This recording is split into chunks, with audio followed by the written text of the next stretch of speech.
Welcome to the Division III May webinar. I'm Allie Spungen, and today I'm joined with Louise McCleary and Bill Regan. During today's webinar, please use the Q&A function to ask any questions you may have. Today's webinar is also being recorded and will be available and posted on ncaa.org later this week. We appreciate you joining us today and for an overview of our recent SAAC, Management Council, and President Council updates. So let's get started. Agenda for today's webinar is an update from our Student Athlete Advisory Committees, from our working groups, our Special Olympics Partnership, and Congressional Engagement. You'll also hear from Bill about our Management Council updates, including an Athletic Trainer Working Group, Federated Playing Rules, Championship updates, and Mental Health Hardship Waiver. You'll also hear about NIL and legislative actions. Louise will conclude the webinar before question and answers about President's Council updates, including a Board of Governors Congressional Engagement, Philosophy Statement Review, Financial and Risk Management Working Group, our Enrichment Fund Evaluation, and Sports Science Institute updates, and finally, our Division III 50th anniversary. So without further ado, I'll dive into our Student Athlete Advisory Committee updates. Right now, currently for the 2022-23 school year, our Division III SAAC has been focused on the following two working groups. The first one is social media, where if you're following on our newest platform for SAAC is our Instagram account, where it's D3SAAC, and then on our Twitter account at D3SAAC as well. We encourage you right now, pick up your phone, get online, follow D3SAAC on both of those platforms. We'd greatly appreciate it. You'll find great information connected to our Sports Science Institute, other stories, and also follow along with our Mental Health Mondays, which replaced our weekly or yearly week-long social media mental health campaign that you've previously mentioned the last 3 years that was held in May. So we've taken over with the hashtag Mental Health Mondays to cover that. Our second working group for this year was SAAC University. Again, this was an initiative that shares mental and physical health resources and also focuses on diversity, equity, inclusion. So SAAC has been very eager and working hard on these working groups, but at our last meeting in April, we have discussed what will our working groups be for the next 2023-24 year. So stay tuned as we reevaluate those working groups and set our goals for the next year. Additionally, we are very excited to continue our Special Olympics partnership. We are celebrating our 12th year of the partnership, and if you attended the business session at the 2023 convention, you saw that we were excited to extend that for 5 more years with Special Olympics. We encourage you to report your D3 Special Olympics event online. You'll find that on our Division III webpage to insert that, or you can share your photos, videos, and stories at d3specialolympics@ncaa.org. When we follow up with the recording of this webinar, we will also include a link to where you can report that, as you can then become part of our Spotlight Award survey for a chance to win $500 to support your Special Olympics initiatives or activities on campus or the conference level. And then finally, I'm very excited to announce that we donated $10,000 thanks to social media engagement during Division III week. So a big round of applause for all of you that retweeted, followed our Special Olympics campaign during Division III week. So thank you so much.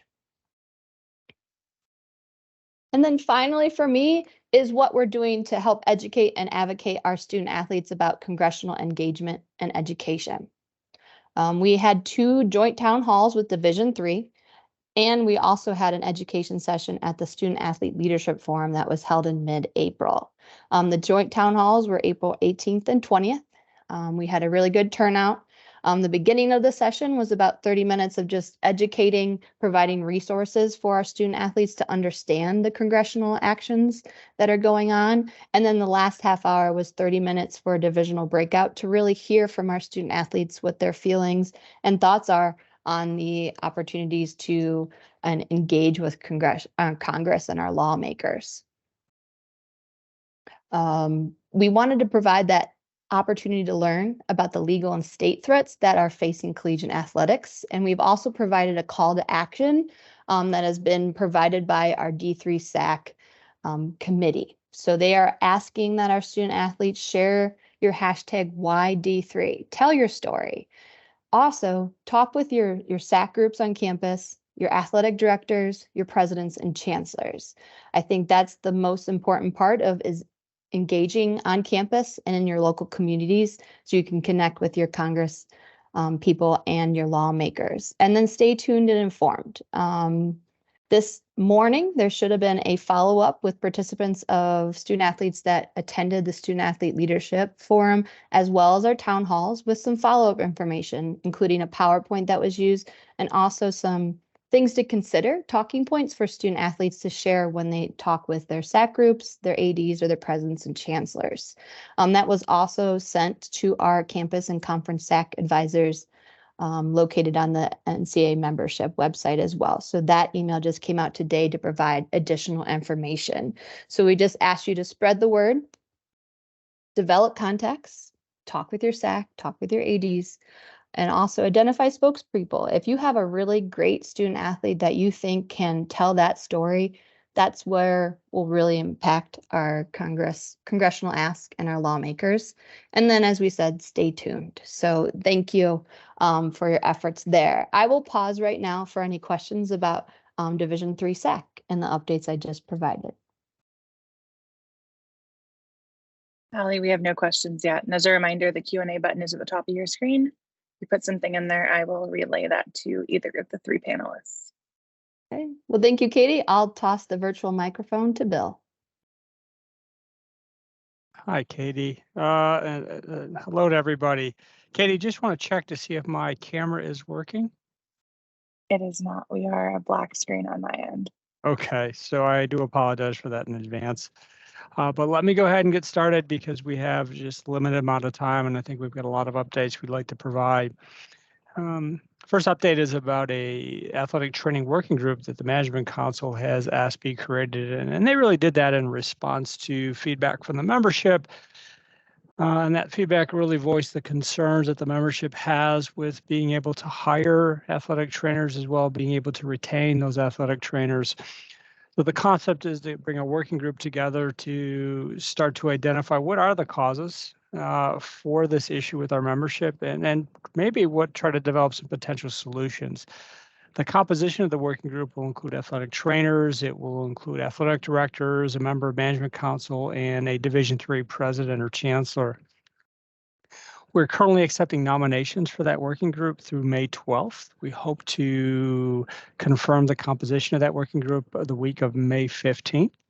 One of the initial things that members of that working group will do is attend a stakeholder meeting with our Sports Science Institute and three leading organizations in the athletic training field, the NATA Commission, their Commission on Accreditation of Athletic Training, and their Board of Certification, really to begin to start having discussion around the certification requirements for athletic trainers. We anticipate the timeline for this working group to last for about a year. If you are interested or have an individual you'd like to nominate, please send those nominations to me at bfregan, R-E-G-A-N, @nca.org. Thanks, Katie. If we can go to the next slide. Another issue that the Management Council has been looking at is the concept of adopting a process for Division III to adopt playing rules. As you know, in the Constitution provided the opportunity for institutions to develop a federated approach to playing rules. At this most recent Management Council meeting, they took really one action and began to look at a process. What they did is remove the legislative restriction that says that all playing rules must be common. That proposal was adopted by all three divisions. The council also began to look at a Division III specific process for the adoption and consideration of playing rules. The hope is to have that process in place relatively soon, so we begin to start implementing that process as soon as possible. Katie, if you move on to the next slide. Championship updates. The Championships Committee is really looking at what are the possible enhancements that can be made beginning with the 25 budget cycle to our championship experience, really trying to say, how do we make this a better experience for our student athletes? A membership survey was sent out recently from the championship staff, and really what they did is they're trying to confirm what does the membership perceive as the best way to improve or enhance our Division III championship experience. So if you could pick from the laundry list, what are the first priorities for our membership? Now that particular survey can be completed either via as a conference or as individual institutions, and that survey will be open and through May 23rd. Another initiative that our championships committee is looking at is the use of a selection criteria database. Some may know heard that there's an example. This is called Pairwise, which is currently used for ice hockey. And really what it does is it helps with the creation of brackets based on the selection criteria. They're continuing to look at this. The championships committee will begin seeking additional feedback and education of what this database would do and what it would look like. And the hope is really to begin to implement the database for the 24-25 academic year. Katie, if you can move forward. The Management Council also spent some time reviewing an initial concept that would provide the opportunity for a student athlete to receive a hardship waiver based on mental health concerns, different than an acute or a physical injury, which our legislation is pretty clear about. This would provide the opportunity for a student athlete who's having difficulty or struggling with mental health issues also have the same opportunity for a hardship waiver. Continuing to evaluate this, we'll look at seeking some additional membership feedback, and the hope is to have this adopted this summer, so it'll be placed for the 23-24 academic year. And this will be approved in the same way mental hardship waivers are currently approved. That would be through our conference offices. Katie, if you can move to the next slide. As you know, currently there's been a blanket waiver to allow a student athlete who has graduated to enroll full-time to be able to use the additional season of participation that they earned due to COVID. Management Council agreed to extend that waiver through the 24-25 academic year, provided the student athlete meets certain criteria. Some of those criteria are that the student athlete earned a season of participation waiver because of COVID, during the 20 spring term or the 2021 academic year, and that the student had not previously used any type of full-time enrollment relief based on COVID. So that should be up on the legislative relief home on the webpage. And if you have questions about that, I would certainly ask that you reach out to our AMA friends. Katie, next slide. The council also adopted 4 non-controversial legislative proposals. One that removes the restriction that says student athletes can no longer compete outside the, excuse me, let me go back. It clarified outside competition in the new playing season model. Also clarified the counting of days for track and field and swimming and diving due to their unique day off requirement that's in student specific versus team specific. Also permitted student athletes to participate in the college all-star contest without them being declared ineligible. Previously, student athlete competed, that student athlete would have been determined ineligible. And it also amended the start and end date for the sport of skiing. Katie, I see a hand up. Is there a question?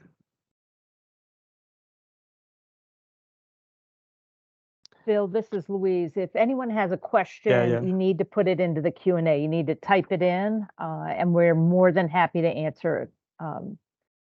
So I'll let you keep going, Bill. We'll see if that question pops into the Q&A. Yep. Thank you, Louise. And Katie, if you can go to the next slide. Management Council also approved a recommendation for Interpretations Legislation Committee to provide an educational resource for institutions to help them understand how they can be involved with a student athlete's name, image, and likeness activities. So that should be available, and you can see the link there, and I know that this PowerPoint will be available online. So this is just added to the additional resources that are continuing to evolve in the space of name, image, and likeness. Hey, Katie? And I think my last slide is the convention legislation. Management Council also approved sponsorship of a convention proposal that would add stunning as an emerging sport for women. As you may recall, this proposal was actually in front of the membership in the 23 convention, but was referred back to the Committee on Women's Athletics. because of some issues that were raised that came up actually late after the proposal was already in the official notice. Subsequent to that, to the convention, Committee on Women's Athletics received some additional information that helped clarify some of those concerns and felt comfortable moving that forward again. So Management Council, based on those assurances from the Committee on Women's Athletics, went ahead and moved the proposal forward. Additionally, previously, the Management Council had sponsored a convention, was going to sponsor a convention proposal to amend the minimum number of participants in the sport of tennis from 6 to 4.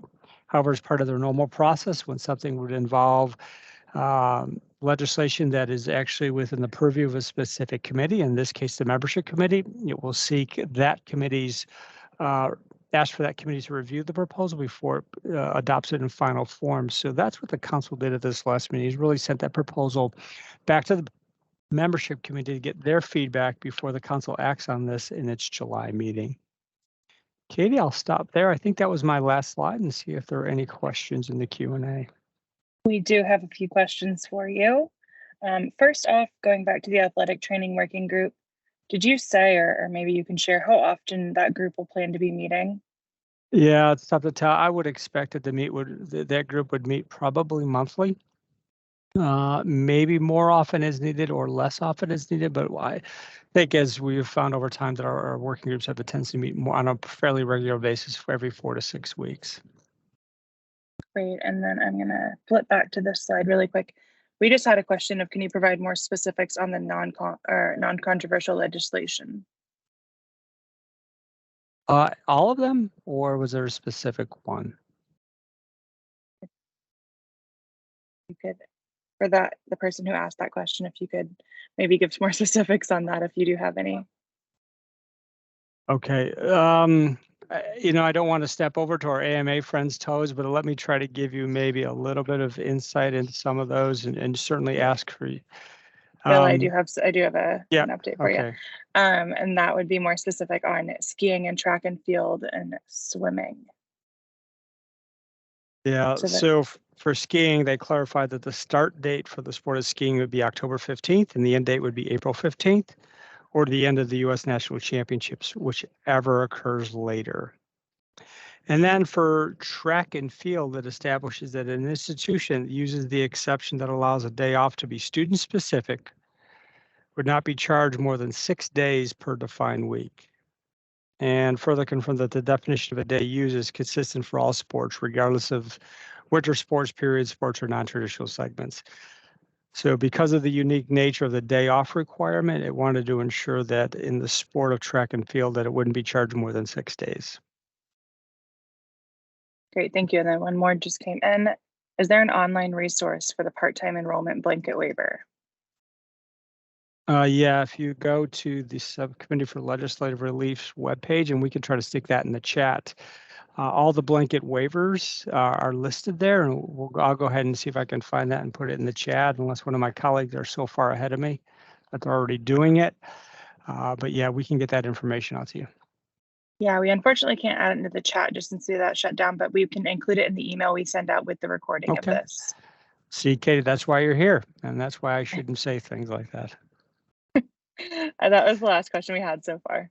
Great, thank you. And I'll turn it over to Louise. Thanks, Phil. Thanks, Katie. We'll go ahead a few slides. As you can see, it's been a very busy couple of weeks. If any of you serve on our councils, or if you know students who are on our Student Athlete Advisory Committee, or really any of our governance committees, please say thank you. And thanks to all of you who are spending 30 minutes with us, knowing it is incredibly busy right now on campus as well as in the conference office.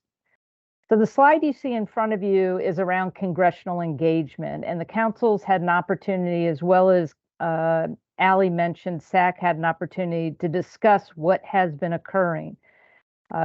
The Board of Governors has a subcommittee that has been meeting since last August.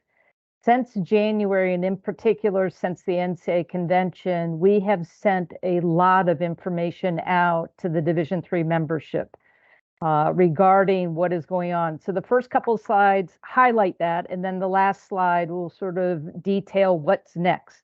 But what you see on this slide, which I think we have done, and when I say we, I'm going to say thanks to President Cooper, who serves on the President's Council, as well as our Division III representative to the Board of Governors. We've also identified 10 individuals in the membership who have been serving as Division III congressional advocates to assist President Cooper to collect information from the membership, to provide updates. And really, when we've had some recent webinars, what they have highlighted are the threats that are facing the association, and that includes Division III, and it's around the areas that you see on the screen. One is there are state and court cases that want to classify student athletes as employees of institutions. All of you are well aware that name, image, and likeness, there are over 30 different state laws, and that becomes very complicated, especially for our conferences that travel over state lines. And so, as I mentioned, there also have been a lot of lawsuits. And so what our Board of Governors did is back in August, they said, here are the threats that are facing the association. How might we address it? And so as you go to the next slide, you'll see that the ideas they came up were 4 areas to possibly get federal legislation. And one is around name, image, and likeness protections. If you've had a chance, and if you haven't yet, you will have a chance to engage with President Baker, the new NCAA president. And what he talks a lot about is, can we have a narrow federal law around name, image, and likeness? And it sort of goes to the last bullet point in this slide. If we did that, it would preempt those 30 different state laws, and there would just be one NIL federal law. And really the components of that would be any company that is promoting name, image, and likeness opportunities would have to certify with the federal government, have to say, we are a real company. This is what we do. This is how we engage with student athletes. It would also require that student athletes have an opportunity to be educated on name, image, and likeness. Them, their guardians, their parents, whoever's helping them make decisions in this space. And so that's something that we're continuing to work on, and the Board of Governors has recommended it. The second one, it's mentioned in terms of one of the threats, but how do we affirm with both state and federal legislators that if we identify student athletes as employees of universities, that would be incredibly problematic, not only for Division III, but for the entire association, all 1,100 members. And then that third bullet point talks about if you serve on any of our committees, you hear it often that every time any division makes a rule, there tends to be a flood of lawsuits that come behind it. Is there a way to get from the federal government a safe harbor so that we're not, as an association, constantly battling legal lawsuits? So those are the asks. And as I mentioned, and it shows on the next slide, we have identified Division III congressional advocates. Over the last 3 weeks, we held 12 different sessions for athletic administrators, presidents, chancellors, and student athletes.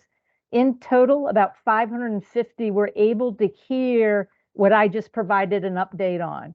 And so not only were they able to hear about it and hear about the strategy, they were able to give feedback. And that feedback recently was shared at both council meetings, as well as with President Cooper to share it back with the Board of Governors. So what's next?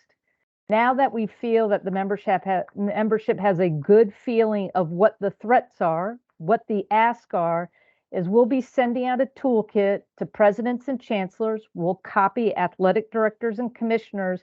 And in it, it will be a reminder of who the congressional advocates are.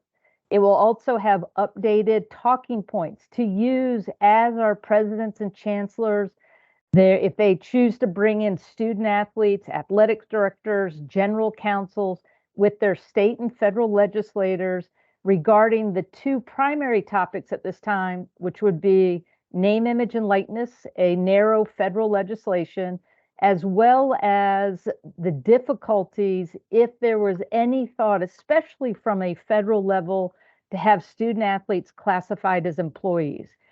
We'll get that information out. And the last thing that will be in that toolkit will be a list of all of the state and federal legislators. They'll be listed by state. Our presidents have asked for that so that they know who they can reach out to. What our hope is, what the Board of Governors has said is Congress goes into recess in August. Coming out of that recess, really what the focus will be on the 2024 presidential election. And so what our hope is that this next level of engagement can occur in the month of May and June.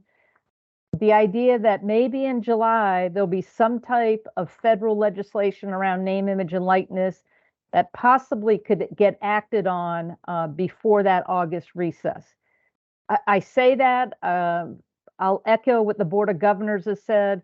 It's a heavy lift, knowing how much is happening in the world today and also knowing that there's not a lot of bipartisan work within Congress at the moment.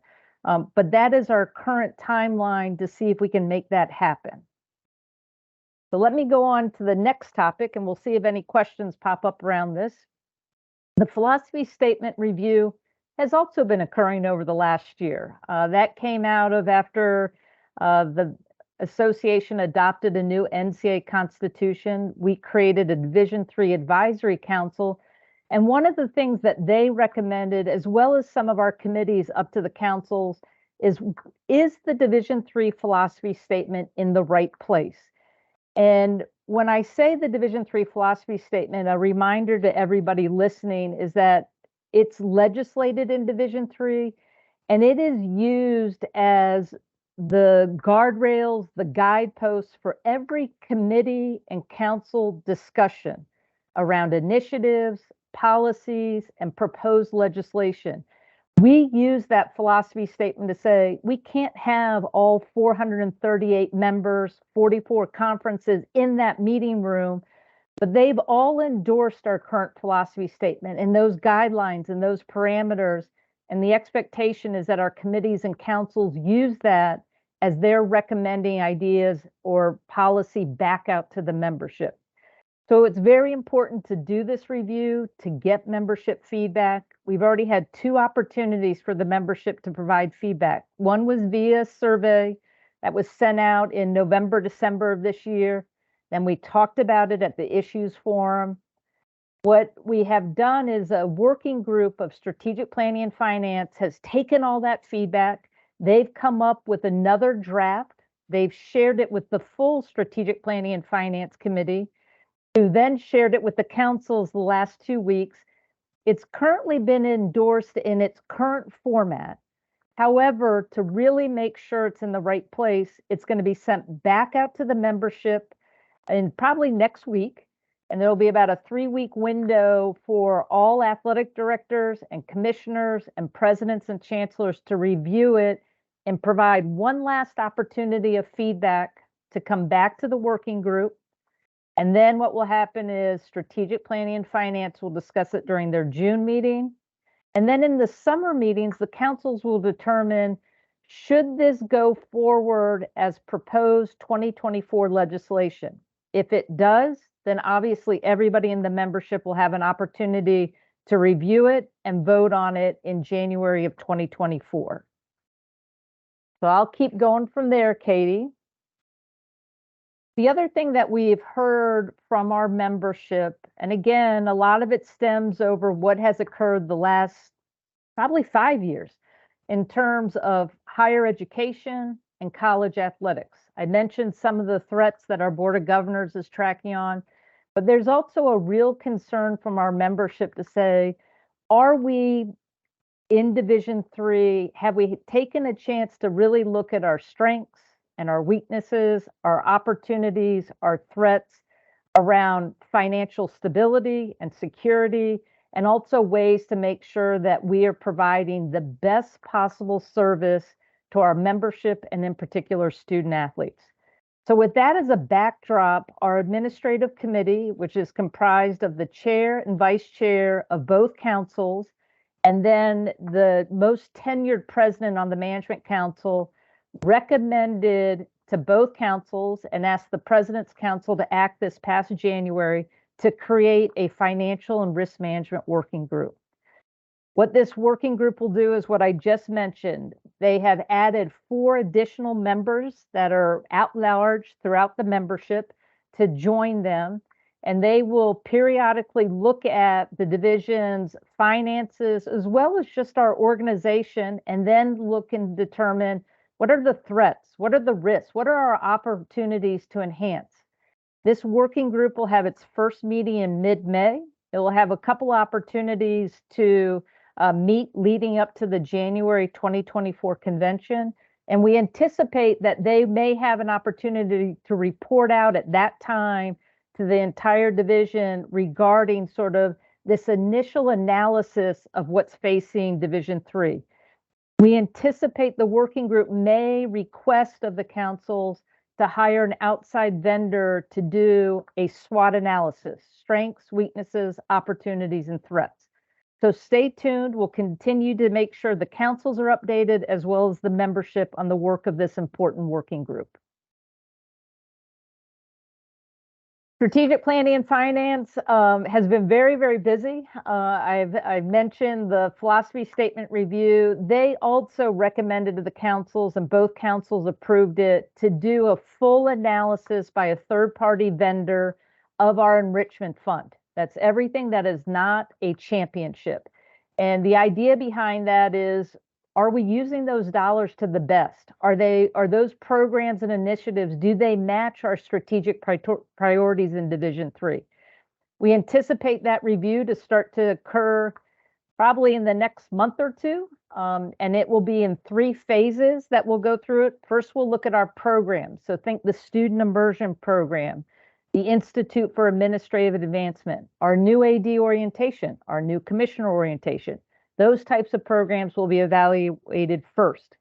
And then we'll look at our diversity programs, the Women and Ethnic Minority Internship, the Strategic Alliance Matching Grant, our coaching enhancements.